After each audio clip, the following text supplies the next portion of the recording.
अब की दफा एक मोमिन ने क्या कारनामा सर अंजाम दे दिया जिसकी वजह से पूरी दुनिया फिर से अपना सर पकड़ के बैठ गई है। Thousands of British Jews and their supporters were led through the streets of London by celebrities,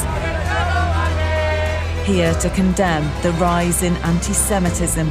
तो पूरी दुनिया में इस वक्त सिर्फ एक कौम है जिसके खिलाफ लोग उठ खड़े हो रहे हैं, जो कह रहे हैं कि यार ये कुछ ज्यादा ही हो गया। उनको हिंदुओं से प्रॉब्लम नहीं, उनको बुद्धिस्टों से उनको प्रॉब्लम नहीं। हाफिज सईद, जी हाँ, हाफिज सईद जिसको के यूएन ने डेजिग्नेटेड टेररिस्ट भी कह रखा है, लेकिन ये और बात है कि हमारे यहाँ वो अभी तक साहब बना हुआ है। हमने देखा है कि पूरे यूरोप में एक राइट विंग की लहर आ गई है, क्योंकि ये प्रो पैलेस्टाइन जो कि प्रो हमास प्रोटेस्ट है, इन्होंने अपनी गंदी शक्लें दिखा दी हैं दुनिया को। नाम दिया गया नॉन स्टेट एक्टर्स का कि जी ये नॉन स्टेट एक्टर्स हैं और इससे हमारा कोई लेना देना नहीं है, लेकिन ऐसे कह के पाकिस्तान अपना पल्ला झाड़ नहीं सकता, इसलिए कि चाहे ये नॉन स्टेट एक्टर हो चाहे ये स्टेट एक्टर्स हो, बहरहाल इनका ताल्लुक पाकिस्तान से है। हर मुल्क के अंदर एक कौम को लेके डिबेट चल रही है, वो ये कि ये मुसलमानों के गंदे काले कारनामे, बल्कि 200% जो है ये बात साबित हुई। ट्रंप की MSNBC ने रिपोर्ट किया कि उसने भी ये उसकी कैंपेन के अंदर ये डॉक्यूमेंट लीक हुई है कि उसने फिर से मुस्लिम ट्रैवल बैन लगाना है।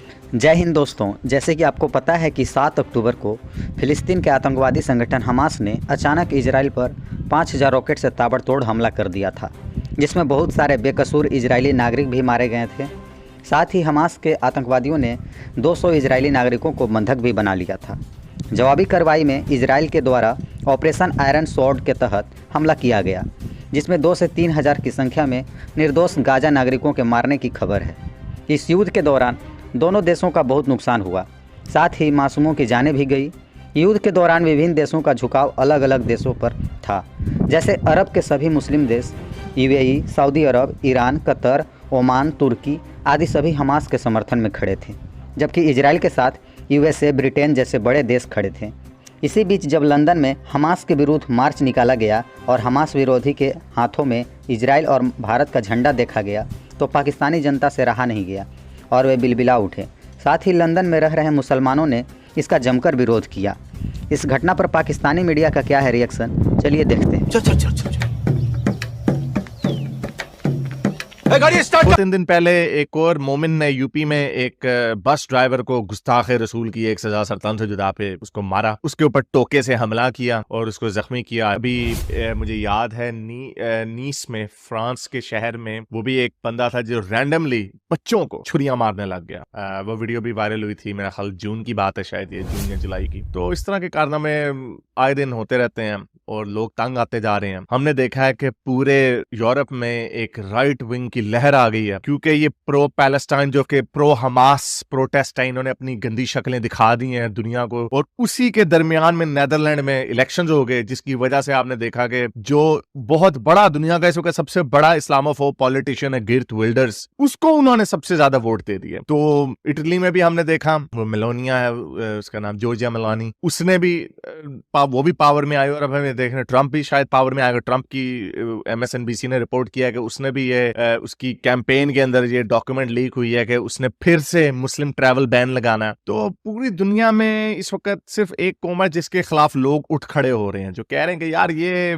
कुछ ज्यादा ही हो गया। उनको हिंदुओं से प्रॉब्लम नहीं है, उनको बुद्धिस्टों से उनको प्रॉब्लम नहीं है, उनको अब यहूदियों से प्रॉब्लम नहीं। जो फार राइट के जो उनके ट्रू रेसिस्ट हैं, व्हाइट सुप्रेमेसिस्ट जो हैं, उनको है यहूदियों से प्रॉब्लम, उनको है। लेकिन जो मोस्टली जो समझदार लोग हैं, जो बीच के लोग हैं, जो सबको अगर उनके साथ अच्छे से बात करोगे तो वो अच्छे से बात करेंगे, उनके साथ बदमाशी करोगे तो बदमाशी करेंगे, जो नॉर्मल इंसानों का रवैया होता है, वो सारे एक कौम से परेशान है और वो ये वाली परेशानी है। तो उसी तरह एक तरफ ये प्रो हमास प्रो पैलेस्टाइन कर रहे थे, तो यहाँ पर एक अल्जेरियन माइग्रेंट ने 50 साल का था, उसने एक औरत को छुरियां मारी, वो क्रिटिकल कंडीशन में है हॉस्पिटल में। एक मर्द को छुरियां मारी, वो भी क्रिटिकल कंडीशन में हॉस्पिटल में। और 3 बच्चों को छुरियां मारी, उनमें से एक को डिस्चार्ज कर दिया, दूसरा भी केयर ले रहा और तीसरा जो है वो क्रिटिकल कंडीशन में है बच्चा। तो लोगों ने वहां पे जो खड़े हुए थे उन्होंने इसको पकड़ लिया, वो उसको फिर धोया अच्छा खासा, और फिर पुलिस आई और पुलिस ने आके उसको अरेस्ट कर लिया और उसके ऊपर केस चल रहा है। लेकिन उसके बाद क्या हुआ? उसके बाद वही हुआ, क्योंकि जब ये प्रेशर कुकर सिचुएशन आपने बना दिया, जब इस वक्त पूरी दुनिया में लोगों को नजर आ रहा है मुसलमानों के काले मोले काम जो है इनको छिपाना नामुमकिन हो गया। अब ये हर मुल्क के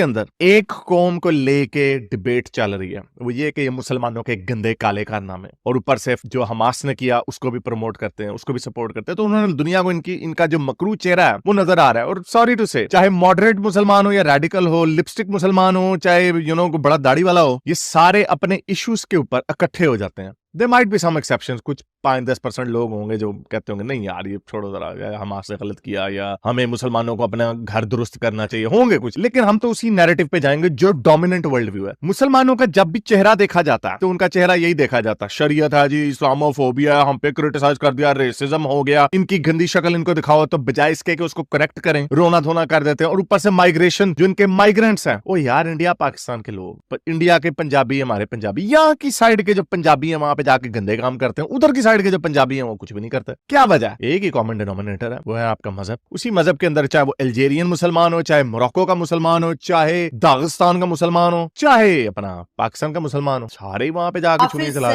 जी हाँ, हाफिज सईद जिसको के यूएन ने डेजिग्नेटेड टेररिस्ट भी कह रखा है, लेकिन ये और बात है कि हमारे यहाँ वो अभी तक साहब बना हुआ है। जी हाँ, उसी हाफिज सईद का ये आदमी था, और कहा यह गया कि जिस तरीके से कई दिन ये ऑपरेशन चलता रहा, ताज होटल पे अटैक किया गया, वहाँ मौजूद लोगों की जानें ली गई, और बड़ी मुश्किल से कई दिन के बाद जो है ये अजमल का साहब अरेस्ट हुआ। पाकिस्तान से कांटेक्ट किया गया, पाकिस्तान को डोजियर भेजे गए, पाकिस्तान से कहा गया इन्वेस्टिगेशन में हिस्सा लें। पहले तो पाकिस्तान ने हाँ की और उसके बाद पाकिस्तान ने कर दी ना, और कि हम नहीं आ रहे, और उसमें हिस्सा नहीं लिया। साथ ही साथ हर बात से मुकर गए। ये भी कहा गया कि जी हामिद मीर साहब जो कि हमारे सीनियर जर्नलिस्ट हैं, उनके अलावा कई दूसरे जर्नलिस्ट भी जो थे उस वक्त, उन्होंने कहा कि जी अजमल का साहब का ताल्लुक पाकिस्तान से ही बताया गया। यहाँ तक कि हामिद मीर साहब उसके घर पहुंचे, उसके माँ बाप से बात की, उनके इंटरव्यूज बनाए, लेकिन उसके बाद एक बड़ा यू टर्न लेते हुए हामिद मीर साहब इस बात से मुकर गए, और उन्होंने कहा कि ऐसी कोई बात नहीं की गई। यकीनन उनके ऊपर कोई प्रेशर आया होगा, यकीनन उनको कहा गया होगा कि वो इस तरह की स्टेटमेंट दें, और तभी उन्होंने ये बात की। बहरहाल एक बहुत अफसोसनाक वाकया था, बहुत अजीब और खतरनाक किस्म का ये ऑपरेशन भी था जो कि इंडियन पुलिस ने जो है किया, और इस आदमी को अरेस्ट किया गया, अजमल का साहब को, और फिर इसको नवंबर 2012 में इसको फांसी की सजा दी गई।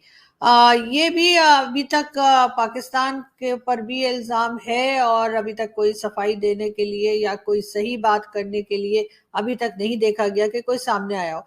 उसके बाद भी कई चीजें होती रही और कई तरह के अटैक्स चलते रहे, और हर बार पाकिस्तान की तरफ से एक ही जवाब होता था, और वो था इनकार में कि नहीं, पाकिस्तान ने ना किसी को भेजा है, ना कोई गया है, और ना ही कुछ ऐसा हुआ है। ये इनको नाम दिया गया नॉन स्टेट एक्टर्स का कि जी ये नॉन स्टेट एक्टर्स हैं और इससे हमारा कोई लेना देना नहीं है। लेकिन ऐसे कह के पाकिस्तान अपना पल्ला झाड़ नहीं सकता, इसलिए कि चाहे ये नॉन स्टेट एक्टर हो चाहे ये स्टेट एक्टर्स हो, बहरहाल इनका ताल्लुक पाकिस्तान।